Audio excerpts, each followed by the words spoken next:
So on our Friday here, going into the Transformer weekend, we got some brand new stuff to talk about. We have a Transformers reissue that showed up in France that we finally get a better idea of what we're dealing with here, as well as two new pre-orders that are going to be coming next week from Japan for some brand new masterpiece items. So let's jump into it here on the Transformers Slag podcast. And the first thing we're going to cover is, yet again, just like what we had with the Perceptor just a couple weeks ago, now we have our first look at yet again another Transformers the movie retro reissue.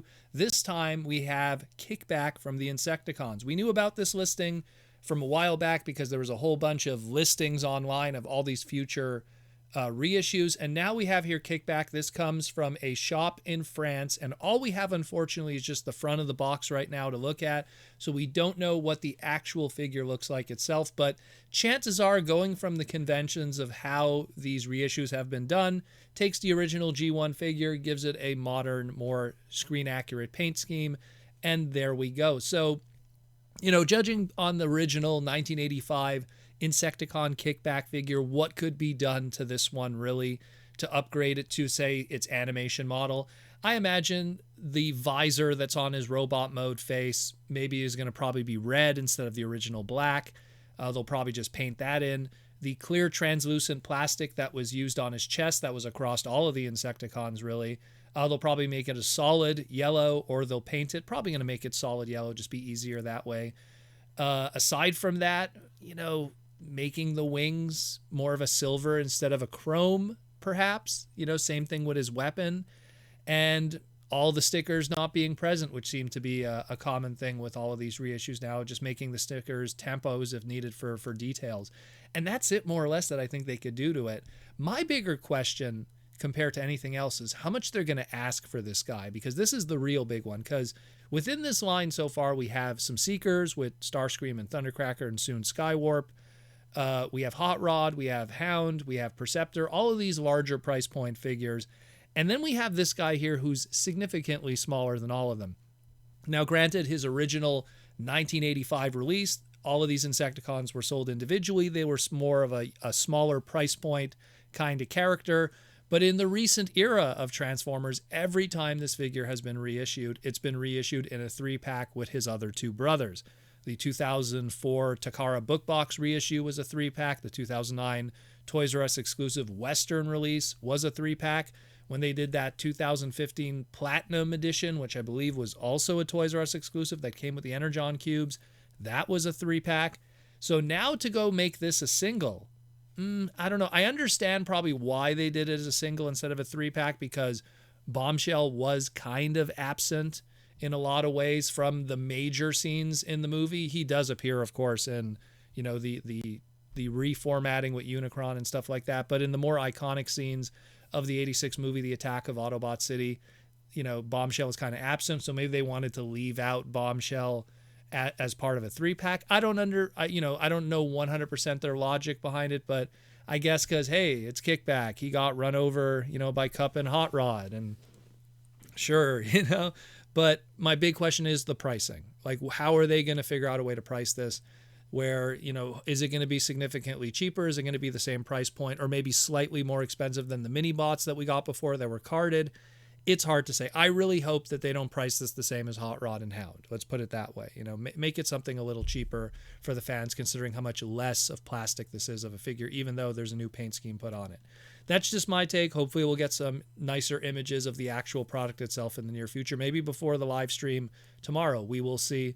We will see. So let's jump into two new masterpieces. So we got some brand new retailer pre-order images from Japan. These images, and we've talked about them many times before in the past, a lot of times Japanese retailers, they get sent these very low quality pre-order images so they could decide if how many numbers of a product they want to pre-order, but they're always very small, very blurry, and don't really represent 100% what the final product is going to look like, but it does give us an idea of what is to come. And we have two new brand new masterpiece pre-orders that are going to be going up live on July 7th, 2023, or America time, because that's Japan time. America time, probably July 6th, USA time, around Thursday next week, more or less. So what do we got here today?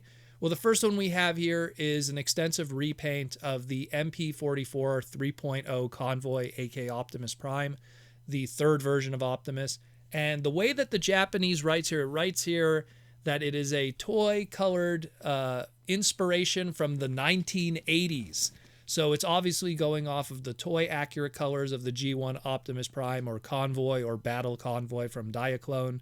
And I think that they're maybe going for a more Diaclone kind of nod because of the other guy involved with this masterpiece pre-order. But, what's a G1 Optimus Prime colored, toy accurate one? It's going to have yellow eyes instead of blue. It's going to have more of a deeper kind of red instead of the more animation accurate red. There's little things, even the way the blue on the legs are going to be, it's going to be much more of a darker blue. So I imagine that they're going to kind of go in that route. Even the way that the translucent plastic that's used for the windows is going to be darker. So that's what I imagine they're going to go with. Is it going to come with more accessories? It's obviously not going to come with the trailer. I imagine, much like the MP49 Black Convoy, aka Nemesis Prime, that Hasbro Pulse called it, that was a black repaint of the MP44, and that just came with the Ion Blaster and the Energon Axe. I imagine it's going to be something similar to that. It's just going to come with the Ion Blaster. It's just going to come with the Energon Axe. And judging by how much Hasbro Pulse asked for the Nemesis Prime, $254.99, that might be a bit of a stretch for some people. But if you want a toy-accurate masterpiece Optimus Prime, it's coming in the very near future. And the last one here, and this one goes into that Diaclone kind of nod also, and this is a new character in a lot of senses. We have a extensive repaint and retool of that original Masterpiece 56 Trailbreaker. So last year we got that Masterpiece Trailbreaker, and it was a pretty good figure in all honesty. And now we have here a yellow repaint with a brand new head sculpt that's based off of his toy design and some extra accessories that I feel if you bought that Trailbreaker, you might want to buy this one. So what's going on here exactly? So the original Trailbreaker toy was a Diaclone car robot toy. It transformed in Toyota Hilux. It came in multiple colors, came in black, came in blue, and it came in yellow. And we have the yellow version of that. We don't know the name of this character yet. I'm pretty sure at some point we will get a name for this character, much like we had with the DK3 with the blue one. But it comes with a toy-accurate head sculpt, which has not been present on the previous two of both the Trailbreaker and the MP58 retool of Hoist. It comes with some toy-accurate missile hands. It comes with some toy-accurate missiles.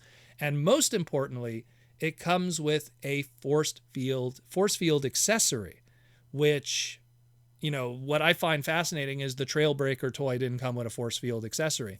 And this force field accessory that this one comes with is actually based off of the exact same one that was used in the episode The Immobilizer.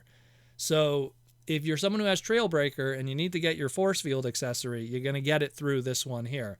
So it kind of sucks that you have to buy this to get some more stuff for your Trailbreaker, but consider it a companion piece and a little bit of the history of that character using that Diaclone origins. I mean, this thing has been done many times in third-party companies. Like, I can name at least 3 or 4 third-party companies that have done this yellow repaint. Even there was a TFCon exclusive even that did a repaint like this. So no surprise that this is happening. It's another way to get some more mileage out of that mold outside of just doing Hoist. I'm pretty sure they'll probably do the blue version later too. Who knows where else? But that is what it is.